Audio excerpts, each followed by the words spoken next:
Europe के लिए मुश्किल खड़ी हो गई, रूस का बड़ा ऐलान। रूस ने पाबंदियां उठाए जाने तक यूरोप के लिए गैस सप्लाई बहाल न करने का ऐलान कर दिया।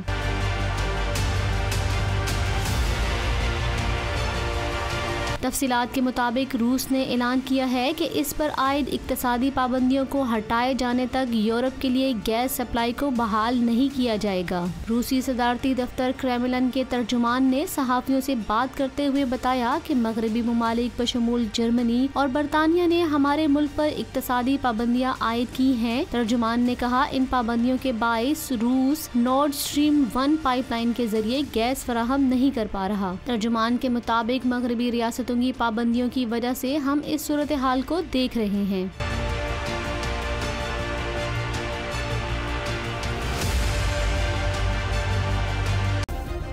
सब्सक्राइब करें और बेल दबाएं ताकि कोई खबर रह न जाए।